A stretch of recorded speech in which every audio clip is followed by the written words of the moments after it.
Great pleasure to welcome Mario Gomez today, one of my colleagues from Sri Lanka. Mario is a member of the Law Commission on Sri Lanka and a visiting lecturer in the University of Colombo. He works as an independent human rights lawyer and is currently the lead researcher for a national integrity study for Transparency International and is leading a study on land rights in eastern Sri Lanka. And Mario will speak on the crisis of institutions and constitutions in Sri Lanka. Thank you, Sumudhu. Thank you very much for inviting me. It's a pleasure to be here, and I think a double pleasure to be here on such a glorious day. So thanks so much for inviting me. Yeah, I thought I'd just share some thoughts with you on the situation that's unfolding in Sri Lanka. I think we've been through a very important transition last year, where we ended what we thought was a long-running civil war. And so one of the challenges now is that although we've completed one phase of the military struggle, there's a challenge of trying to win the peace. So you won the war. I think few people would have predicted the events that took place in Sri Lanka over the last couple of years. This was one of Asia's most brutal conflicts, about 40 years of different types of political violence, which suddenly came to an end in May 2009, when one of the major warring parties suffered a fairly heavy military defeat. Now, although the underlying political causes have yet to be addressed, the guns and the bombs have stopped for the moment, and there is a sense of normalcy. People have been allowed to go back, at least some people, to the lands that they were displaced from, and they're slowly emerging some sense of normalcy in the north and the east, which were really the areas that were affected by the conflict. Now, sadly, in a year since the war ended, which was May 2009, we've seen very little effort on the political front to address what I think are some of the underlying political causes of the conflict. And we've had very little discussion on issues of political reform, constitutional reform, institutional reform, dealing with issues of ethnic inequality, which have sort of plagued Sri Lanka for many years, or addressing issues of human rights accountability, dealing with the past, and so on.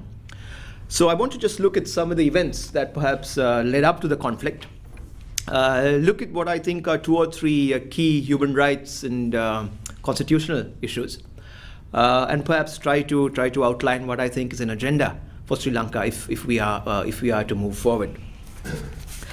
Sri Lanka is a fairly diverse country. It's a small country, but with a high diversity in terms of ethnicity and religion and language and so on. So 3 languages, Sinhala, Tamil, English, predominantly Sinhala Buddhist, but also Sinhala Christian, Tamil Hindu, but also Tamil Christian, Muslim, Malay as well, where sort of migrations from Southeast Asia, as well as a number of other small minorities. Now, unlike other countries like, say, South Africa, the ethnic conflict was quite complicated, because you had charges of discrimination being hurled from both sides, from the Sinhalese, who argued that they were discriminated against while under the British and excluded from public positions and so on. And then, of course, you have the charges of discrimination from the Tamils post-independence, who argued that since political independence in 1948, Tamils had been excluded from the public service. Little resources had been poured into those areas they considered to be their conventional homelands in the north and the east. And their language had been sort of given a secondary status in Sri Lanka. So we've had charges of discrimination being hurled from both sides of the ethnic fence. And so that's made it slightly more complicated. Sri Lanka has been the sort of location of 2 types of political violence over the last 40 years. The first was a violent uprising launched by a Marxist group in the 1970s initially, called the JVP, the People's Liberation Front, coming from a social justice sort of perspective. They wanted to capture state power. There were 2 uprisings, one in 1971 and another one in 1987 and 89, both quite brutal and harsh in terms of the loss of life and the destruction of property and so on. Both crushed quite brutally again by the state, first in 1971 and again then in 1989. And now the party, the JVP, has transformed from a militant outfit into a political party. It had a fairly strong representation in the parliament before, about 35 seats out of a 225-member parliament. In the recent parliamentary elections, it suffered a fairly heavy defeat, and now has about 3 members represented in parliament. So you have one facet of the conflict, which came from the JVP and sort of occurred in the southern part of the country. The other conflict, of course, has been the ethnic war, which has been fought by Tamil groups and mainly by the LTTE, since it emerged as the main militant group somewhere in the 1980s. Now, I just want to flag some important events that took place, I think, which fuel the conflict. The first, I think, was the 1972 Constitution that was drafted by the political power by the political party in power at that time. It was essentially a partisan process of constitution making. And because of the 2/3 majority in parliament that political party had, it was able to steamroll a new constitution. Tamil parties boycotted the constitution making process. And you had a political party that won about 48% of the popular vote, being able to implement a new constitution entirely on its own. What that constitution did was it gave Buddhism the foremost place in the constitution. It made Sinhala the official language of the state. And it also introduced a very divisive concept called the unitary state. So it made Sri Lanka a unitary state. When for many years Tamil parties had been arguing for some sort of federal or quasi-federal structure that would allow them to share power at the state and in the regions as well. Soon after the 72 Constitution, you had a fairly famous resolution called the Vadukode Resolution, where the Tamil parties came together and argued and made a plea for a separate, secular, independent Tamil state. And I think those 2 points, the 72 Constitution and the Vadukode Resolution, are in a sense turning points in Sri Lankan history. Because from that point, you saw the emergence of radical Tamil elements. You saw the marginalization of moderate Tamil forces and the emergence of Tamil groups committed to overthrow of the state through sort of armed means. So you had the LTTE emerging at that time, and then a number of other Tamil groups.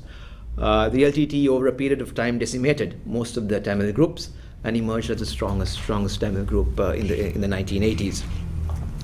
Now, during these 30 years, the war has been fought quite brutally by all sides, by the state, by the LTTE, by other Tamil actors, and in between by the JVP as well, briefly between 1987 and 89. So we've had temples being attacked, we've had hospitals being bombed, we've had suicide attacks in Colombo and other parts of the country.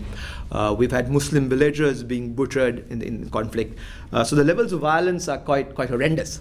And in some senses, I think is comparable to some of the violence that took place during the Pol Pot regime, during the Shining Path regime, the sort of Shining Path violence in Peru and so on. And even though Sri Lanka really didn't receive the international attention in terms of just the brutality of the violence, the levels of violence were quite severe on all sides, the state, the LTTE, and other armed actors. The Muslims, I just want to just make some reference to the Muslims because I think they've been an ignored part of the whole process. The Muslims were caught in between. They were used by the state. They were also attacked by the LTTE on the basis that they were supporting government forces. And therefore, because they shared the same language, should really not be doing this. And therefore, they were evicted in a very inhuman eviction from the north in 1990, given 24 hours to leave. And they've really been caught in between the sort of warring factions. In 1987, you had an interesting experiment. The Indian government really force-fed a peace agreement on the LTTE and the Sri Lankan government. It brought the 2 parties together to New Delhi to sign an agreement, and the Sri Lanka agreed to introduce a sort of quasi-federal arrangement. The LTTE agreed to lay down arms and disarm and so on. The agreement collapsed soon after, though, and the parties went back to war. But that quasi-federal agreement, some sort of limited power sharing to the regions, has been in force in some senses since then. So since 1987, we've had what you might call a sort of semi-federal structure in Sri Lanka in terms of constitutional law. The other point I want to flag is that for many years, the LTTE ran a sort of quasi-state in certain parts of the northern province. Okay, the government's writ did not run over certain parts of Sri Lanka, and the LTTE established its own court system, its own police force, its peace secretariat, and a number of other sort of rudimentary state structures. And the idea was that they wanted to project themselves as actually governing a certain area. And so those state structures were quite important to them.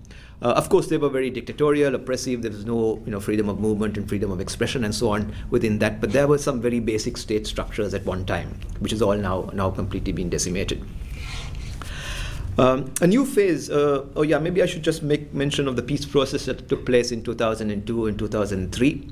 Perhaps the most serious peace process we've had, facilitated by the Norwegians, flawed in many respects, but still you had the LTTE and the government signing a sort of cessation of hostilities agreement, agreeing to lay down arms for a while.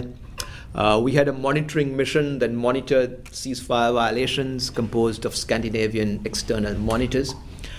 You had the opportunity for displaced people to go back and start living and cultivating their lands and so on. And there was some sense of normalcy for about 2 years. But the peace agreement collapsed, and maybe we can discuss this during the discussion stage. And a new phase in the conflict began in around April 2006, when the LTTE attempted to kill the army commander and the defense secretary in suicide attacks, which failed. And then the government responded very harshly, and that culminated really in the LTTE's decimation in May 2009. So April 2006 marked the resumption of the conflict, again very brutal, resulting in the LTTE being exterminated. The end of the conflict was quite brutal. UN officials estimate that about 7,500 civilians died during the last 5 months of the conflict. There are really no accurate figures of who died, the damage, and so on, because the war was tightly controlled. The media were excluded from the areas of conflict. And the government battled both the media and the international human rights community quite smartly, I think, in the end, but just refused to let any independent monitoring of the war, refused to let independent media come in and check people who were being killed and so on. So it was very tightly controlled. And the UN, of course, estimates that about 7,500 people died, civilians died, during that last phase of the war. There's been a number of calls for some sort of accounting, some sort of independent international monitoring mechanism to look at the last stages of the war, because there were a number of allegations that international humanitarian law was being violated on a daily basis. But the governments resisted this so far, and at the moment I don't really see any opening that there would be some sort of accounting and dealing with the past. Now I think Sri Lanka's transition from conflict to non-conflict, I won't say peace, has been unique. If you look at some of the other conflicts in the world, if you look at, say, Aceh and Nepal, those conflicts have been transformed to some degree through peace agreements. Okay, so you had the Aceh conflict, you had the peace agreement there soon after the tsunami, which helped to bring the Free Aceh movement and the government of Indonesia together. They signed an agreement, they agreed on the decommissioning of arms, the integration of the forces into the regular army, some sort of autonomy for the province of Aceh, and so on. Similarly, in Nepal, you had the Maoist violence, again, quite brutal, horrendous consequences for the civilians. But then you had the peace agreement through civil society pressure and other pressure, Indian pressures, and so on.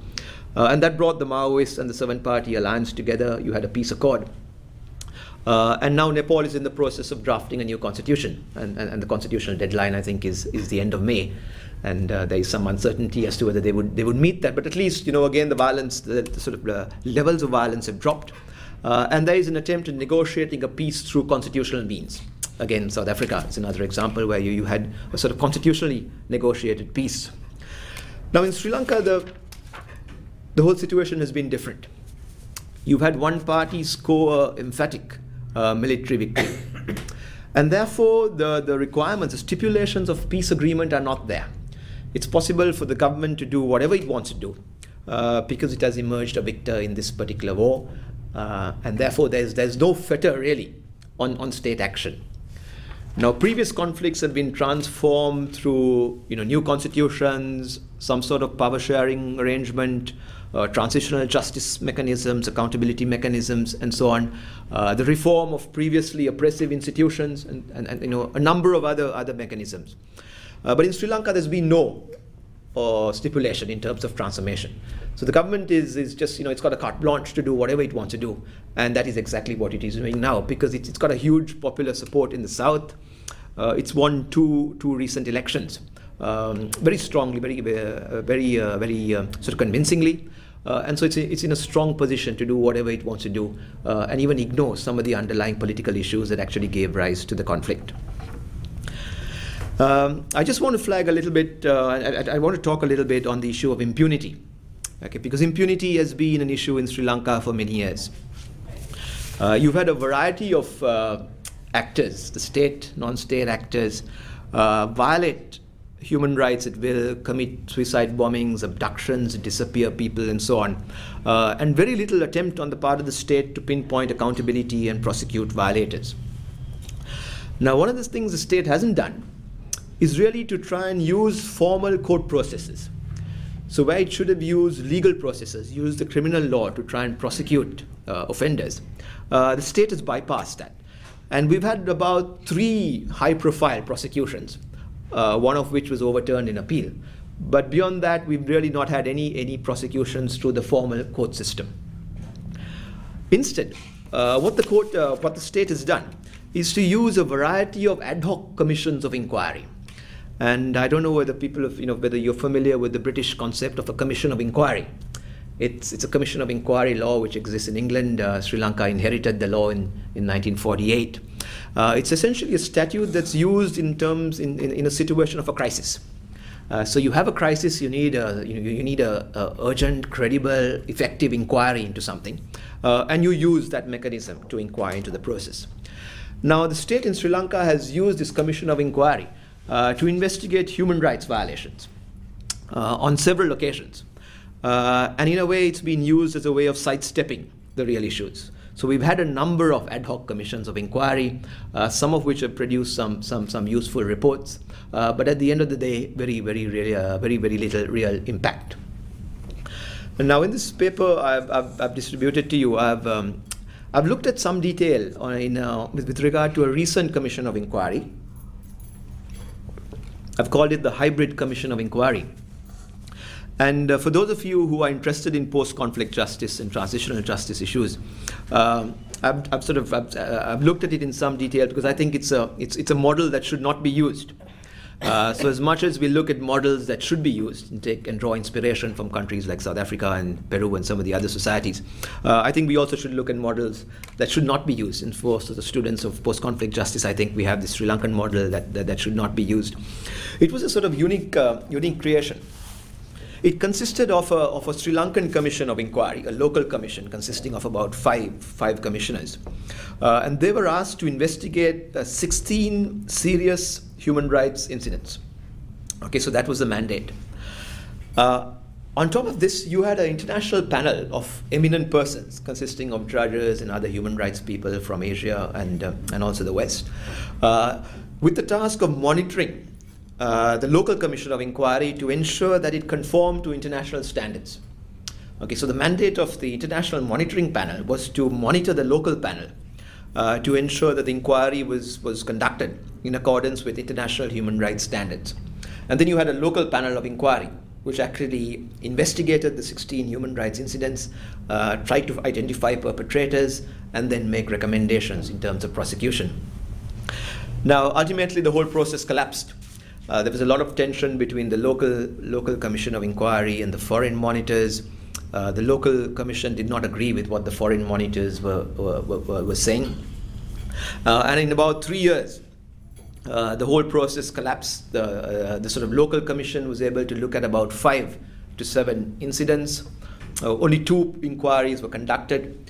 So where you needed a fairly speedy, independent, credible process of investigation, you had a time-consuming process, lengthy, with no quick results, and you had strict controls coming from government, clashes between the internationals and the locals, and so on, and the whole process collapsed.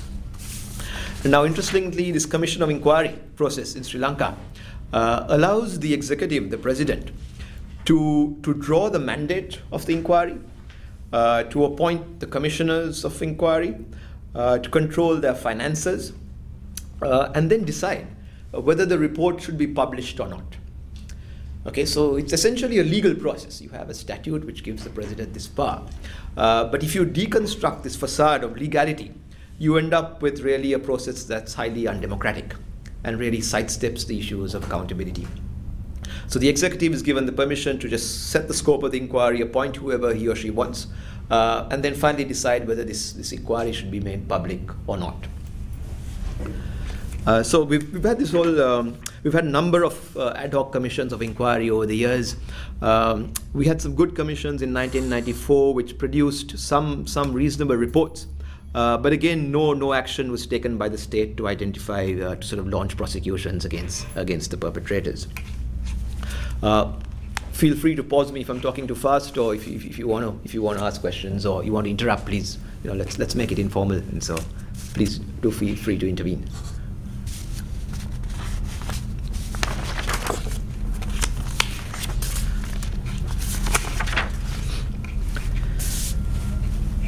Yes, so the whole commission of inquiry, I think, illustrates the fact that institutions in Sri Lanka, independent institutions in Sri Lanka, have been depoliticized as a result of the conflict, and I think also as a result of the constitutional structure that we have in Sri Lanka, which has allowed the executive to make appointments to independent institutions and dominate all independent institutions, which include the police, the Attorney General's Department, which should be prosecuting offenders, the Human Rights Commission, which is a statutory body with a wide mandate, the Commission on Bribery and Corruption, and so on. And all these independent institutions, which are supposed to control state power, really have been politicized and dominated by the executive over a period of years. And so what we face at the moment, I think, is a huge crisis of institutions. We lack any institution that commands widespread credibility among the population, which is independent, which is seen as being able to provide independent and credible reports on human rights or rule of law issues. And so there is a huge institutional deficiency in Sri Lanka at the moment. And clearly, if we really want to move from sort of winning the war to winning the peace, one of the issues we have to address is the idea of, or is the challenge of creating independent and credible institutions in Sri Lanka. The other theme that I want to touch on briefly relates to what I call a crisis of constitutions. Sri Lanka has had three constitutions since independence in 1948. We had the first independence constitution, which was in effect till 1972. Then in 1972, as I indicated, we had a very partisan attempt at constitution making. You had the party in power, the political party in power, bringing in its own constitution through a 2/3 majority. And then 6 years later, you had the other main political party doing the same thing and bringing in another constitution again through a 5/6 majority it had won in parliament. And we've had that constitution now existing for over 30 years. So we've never really had an inclusive participatory process of constitution making in which all stakeholders participated. And constitution making has been partisan, driven essentially by the political regime in power to suit that particular regime's interests and aspirations and so on. And clearly, if you're talking about building the fundamental law of the land, you need a process that's much more inclusive and that engages all stakeholders if you really want that constitution to endure and to command respect and credibility with the population. In both the 72 process as well as the 78 process, you had the Tamil parties walking out of the process and boycotting the constitution-making process. So they did not feel part of the constitution-making process, and that really is a major issue as well. The other issue I want to flag is this, what I call a facade of legality in Sri Lanka's slide. I think somewhere in the 1970s, Sri Lanka began this slide from democracy. We had a fairly vibrant multi-party democracy where political power would alternate between the two major political parties. And you had a fairly strong form of constitutional government. You had a judiciary that was independent, even if not imaginative and active. But somewhere in the 1970s, there began this slide. till now, and I think we're sort of caught in this grip of sort of constitutional democracy, which appears on the surface to be fine, but really, if you deconstruct it, I think you have several problems with the way constitutional democracy operates. And the point I want to make here is that you had this facade of legality. Everything's been legal. You've had a new constitution being introduced in 1970 through what was a legal process. You had a new constitution in 1978 again through what was a legal process. So we haven't had military coups and dictatorships, suppression of the constitution, and some of the other clearly unconstitutional events that take part in other parts of the world. You had a semblance of democracy, legality, and so on. But really, when you deconstruct that and you sort of break down the sort of facade, you can come across several acts that really conflict with fundamental principles of constitutional government and democracy. And so that point I want to make, Sri Lanka hasn't gone through the path of, say, Pakistan, for example. You never had a suppression of the constitution, a sort of dismissal of the Chief Justice, and so on. You had a sense of legality. The government's doing things the right way, the legal way. Even though at the end of the day they were quite unconstitutional and undemocratic. There are two parts of this that I want to really emphasize in terms of the sense of legality. One is the use of emergency powers. Again, I don't know whether many of you in the North American context are familiar with the use of emergency regulations under the Public Security Ordinance. It's a very British idea. You have the Public Security Ordinance, which gives the executive the power to declare an emergency, okay, and then promulgate emergency regulations, which essentially amounts to ruling by decree, because these regulations are not challenged in a court of law, and you just issue regulations under the statute, and you can rule by decree almost. So again, a semblance of legality because the Constitution allows it. But in essence, what happens is a rule by decree, and through regulations. And so the country has been under emergency for about 40 years, for a large part of it, that 40 years, except for brief periods when the emergency was taken off. Sri Lanka has been governed by emergency regulations. And these regulations give huge powers to the police to detain people for long periods, up to 18 months sometimes, without trial and without judicial review.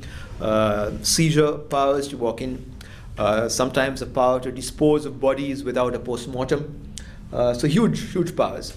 So you can argue that extraordinary violence requires extraordinary powers in certain circumstances, but you've had it really being abused. And even though the war ended in May 2009, we still have the emergency powers continuing in what is a fairly sort of peaceful context in Sri Lanka. So I want to just raise the issue of emergency, being governed by emergency for about 40 years with huge powers being given to the Sri Lankan forces to be able to detain and interrogate suspects. The other issue which I raise again is the issue of constitution making, a very partisan process of constitution making, not participatory, not inclusive, and often promoting the sort of regime's own political interests and aspirations at that particular point of time. I think in Sri Lanka at the moment we have 5 sets of actors, perhaps with some capacity to try and restrain state action. The first is the courts. I think courts have some capacity, although they've been quite timid in the recent past. You have the media, there are civil society organizations, independent lawyers would be a fourth group, and of course the business community, which would be another actor, which in some senses does have some capacity to restrain state action. Now of these, the media, civil society organizations, and the independent bar have been harassed and intimidated over the past couple of years.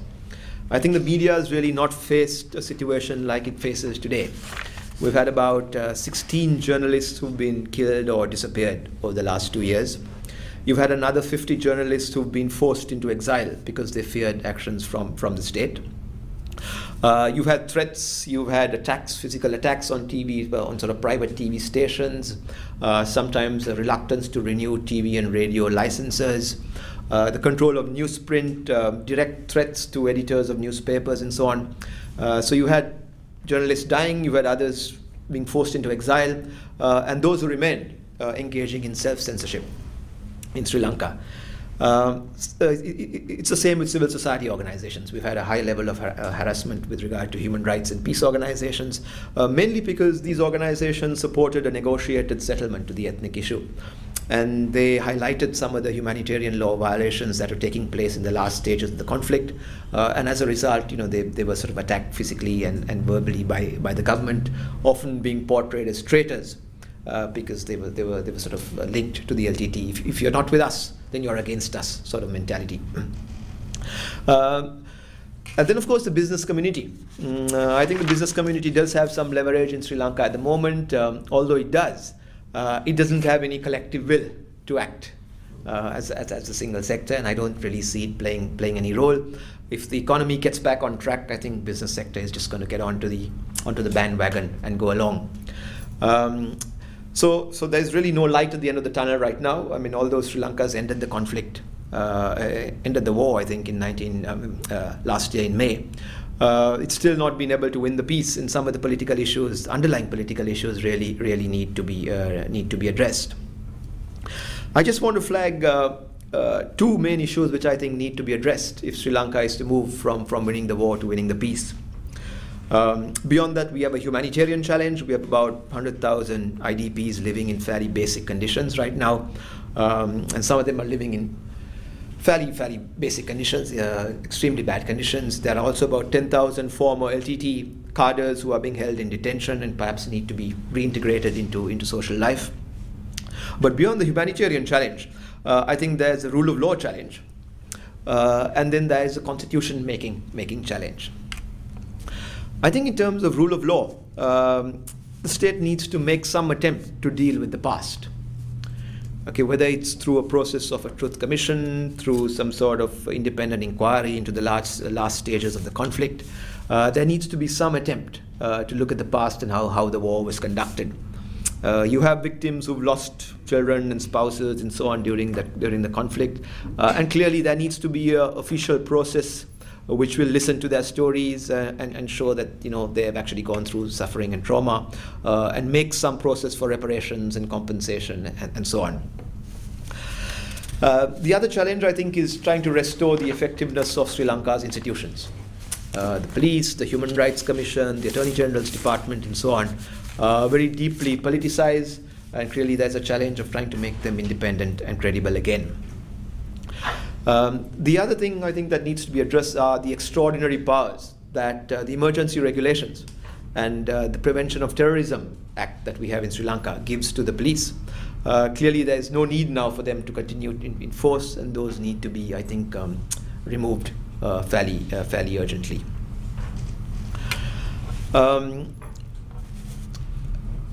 I think the question of disappearances is also quite important. Sri Lanka hasn't signed the International Convention on Disappearances. It has not criminalized disappearances as part of its law.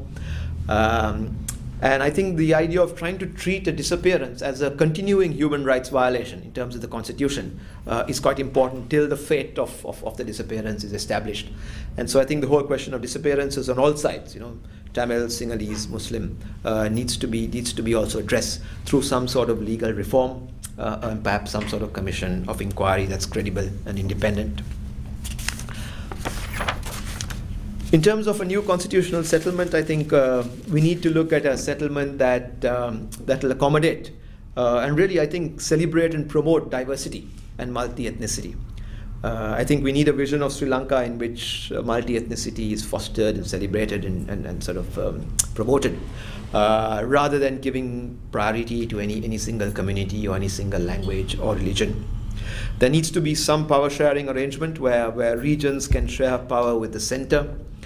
I think there needs to be a powerful second chamber which will represent the regions in the center. A strong Bill of Rights that guarantees not only civil and political rights but also economic and social rights and women's rights and environmental rights. And something we lost, I think, in the 1970s was the capacity of the courts to review the legality of laws and legislations, constitutional review. That was excluded explicitly in the 1972 Constitution. It was excluded in the 1978 Constitution.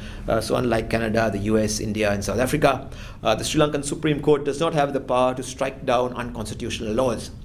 And I think clearly that needs to be re-established, and the Constitution made supreme, so that all action, legislative action, executive action, is subject to the norms of the Constitution.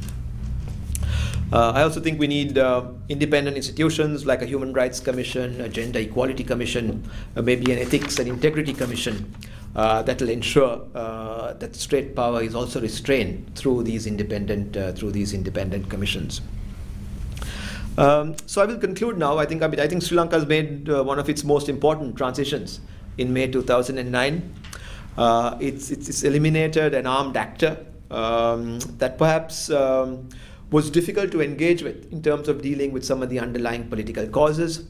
I think the two most important political issues that need to be addressed are a new constitution that guarantees power sharing and multi-ethnicity for all communities, and also restoring the rule of law, ensuring we have credible independent institutions in Sri Lanka that can promote the rule of law and address the sort of fairly large powers that are vested in a very strong executive president. So Sri Lanka's, I think, won the war. We're still a long way from winning the peace. The past year's events haven't really showed that the government is willing to address some of the underlying political issues.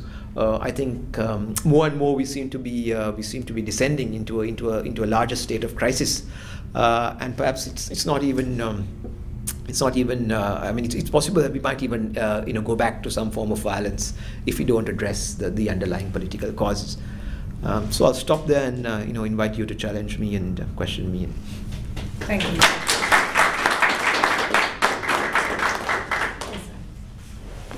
I want to pick up on that last part, because what's really interesting to me is that the notion that there has been a military defeat doesn't address the issue of whether there's been a political defeat.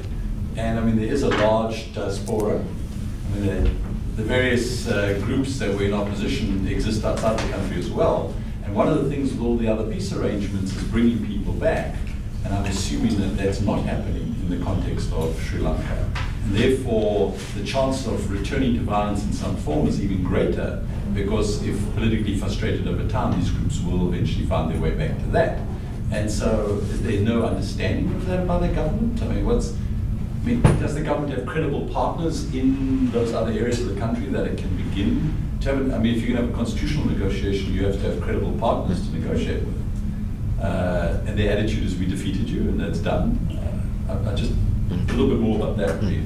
I mean, the sort of interesting thing is that the government is composed of, at one time, some fairly progressive parties. Some of the left parties in Sri Lanka were the more progressive parties, which focused on constitutional reform and trying to address some of the political issues. But although they are technically still part of the government, they don't play a big role in terms of decision making. That's been the problem. So the government really in this past year hasn't spoken at all about, I mean, it talks about a new constitution, but not with any degree of conviction.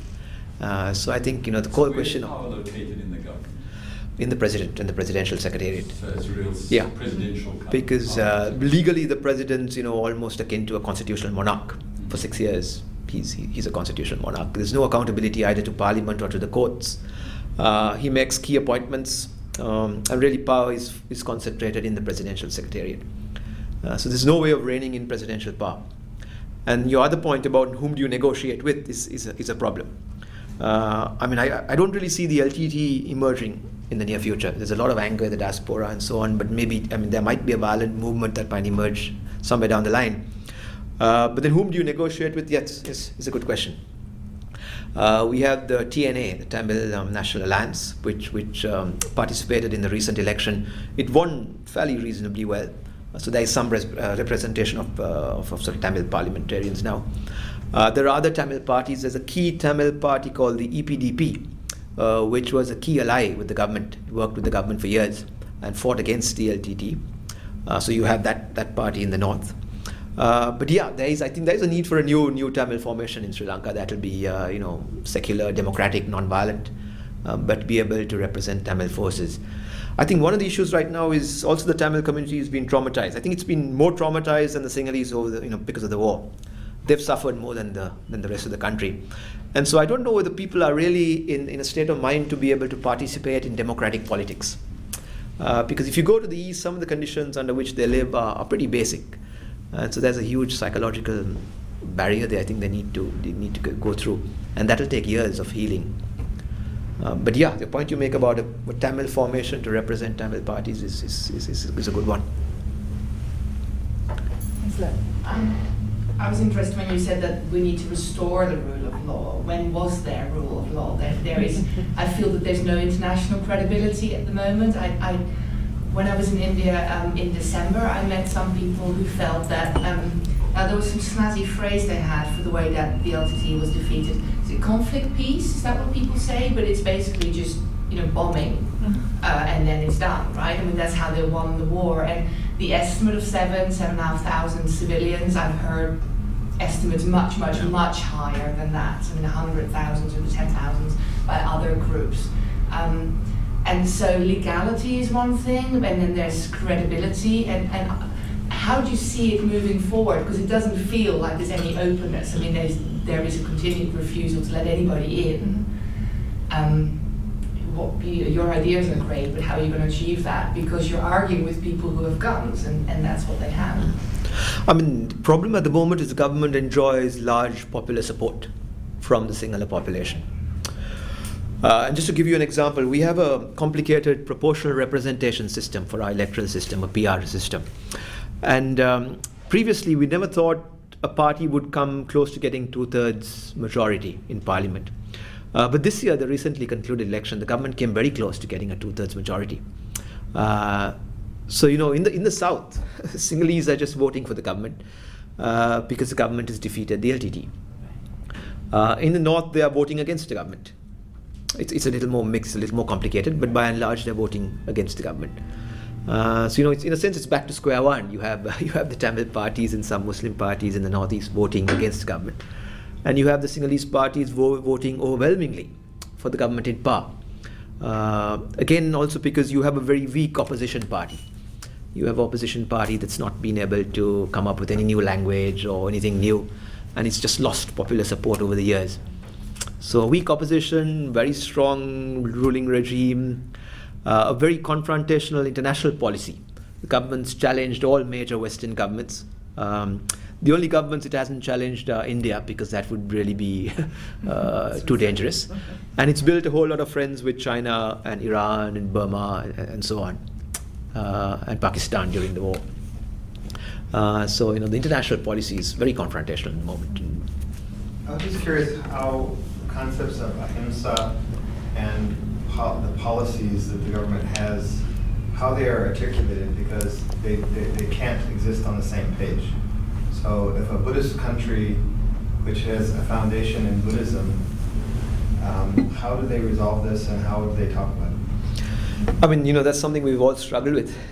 I think we've had such huge levels of violence that it's almost inexplicable with Buddhist philosophy and the way Buddhism should be practiced and lived and so on. But the support is the Buddhist priests are supporting, the Buddhist monks are supporting the government's violent actions?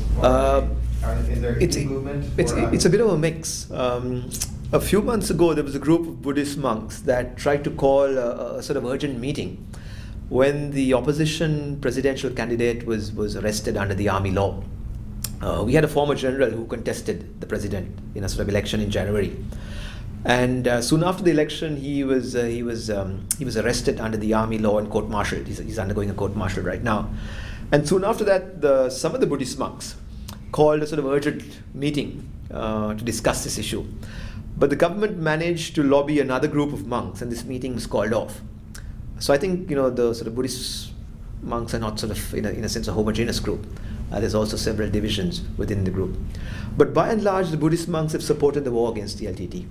I think they saw the LTTE as a threat. They see Sri Lanka as being one of the few places where Buddhism thrives. And so therefore, any attempt at separation, which is what the LTTE stood for, was really against Buddhism. So the Buddhist monks have also challenged any attempt at federalism or any attempt at power sharing and constitutional reform, which envisages substantial devolution of power to the Northeast, because they say that's a sort of stepping stone to separation. But so historically, the Buddhist monks have been sort of anti-federalism and so on. But recently, I think there have been a few cracks. I'm not sure how it will play out in the future. Going back to that rule of law question, I mean, what's interesting is in terms of the kind of legacies that law embeds in, and we talk about rule of law, there's really a historical legacy that comes through with it. You talk about the 72 Constitution. What about the Independence Constitution? I mean, what role does that play in this process? Was that a British formulated post-colonial constitution, or were there local parties, Sri Lankan parties, involved in the construction of that constitution? So you didn't talk about that at all. I'd be interested in what the step was between that, because I mean, if that was an illegitimate constitution, I mean, that's what Zimbabwe was able to do, was make it so clear that that was imposed by Britain, that people went along with Mugabe's movement against the constitution. And so, was that the similar situation? Yeah, it was an imposed constitution, drafted by the British, no Bill of Rights, but it had a fairly significant guarantee on minority rights, very simple sort of formulation of minority rights, which was quite important, which was removed by the 1972 Constitution.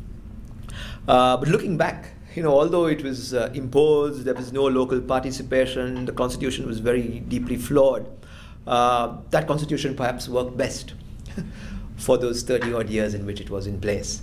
But that's because the subsequent processes of constitution making have been even worse.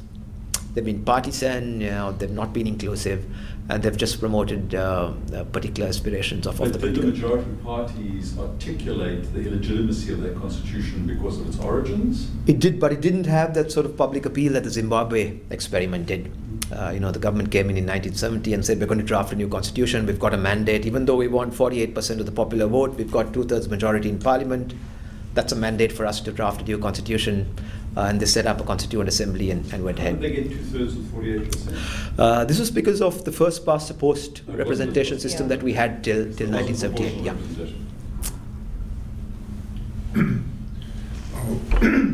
What ended the fighting last year? Was it pure military defeat, or did the government make some concessions to the Tamils? Largely military defeat. There were no political concessions.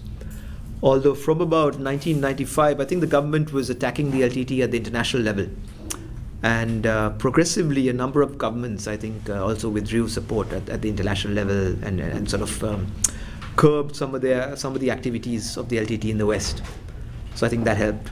But strong support from India, very strong intelligence support, support from China and Pakistan in terms of military hardware and so on. And then I think the LTTE just began to collapse as a military outfit. So, but essentially military defeat, no political concessions. I have a quick question. Yeah. Could you please talk a little bit about the role of the Supreme Court, because there was a time when it was able to actually uphold the rights of the people. So to what extent has that been affected by all these events in Sri Lanka? Yeah, Supreme Court, I think, has had a mixed record. It's given some very good decisions as early as the 1930s. It gave a very good habeas corpus decision. In between, there have been some very good decisions. In the 1990s, there was a sense that the Supreme Court was coming of age. It gave some very good decisions on human rights in terms of the way it was interpreting the Constitution, and has really turned what was quite a bad Bill of Rights into a fairly good Bill of Rights through a process of interpretation. But then you had a controversial appointment of a CJ in 1999 September, and I think that politicized the institution. And the institution is still recovering. He retired in June last year, and then threw his weight behind the opposition presidential candidate in January this year. Oh, really? Yeah. I didn't know that. So I think the court has undergone some sort of trauma, if you want to call it that. It's got an ineffective Chief Justice at the moment. It's not clear. There's a sense that once he goes next year, the government might appoint one of its own lackeys as Chief Justice, because the Attorney General is a fairly close advisor to the government, And we have the precedent where the Attorney General can be appointed as Chief Justice. You don't have to come from the Supreme Court itself. Right. So there's a rumor that maybe he might be the next Chief Justice, and I think that's one of the unfortunate things. So the whole court system's also been politicized. I think at a lower level, like the Court of Appeal, which is the next level below the Supreme Court, you do have some very good judges, and I think even in the Supreme Court there are individual judges who are perhaps very good, but collectively, I don't know how they can really challenge government at the moment. I do think the independent bar does possess some capacity, and if we have some sort of spark like in Pakistan. For example, the person who won the Bar Association election a couple of months ago is not a government lawyer, and that's a first after many years. So that's at least some signs of independence, which are just very small glimmers. Any other questions? Okay, let's thank Mario and give him another round of applause.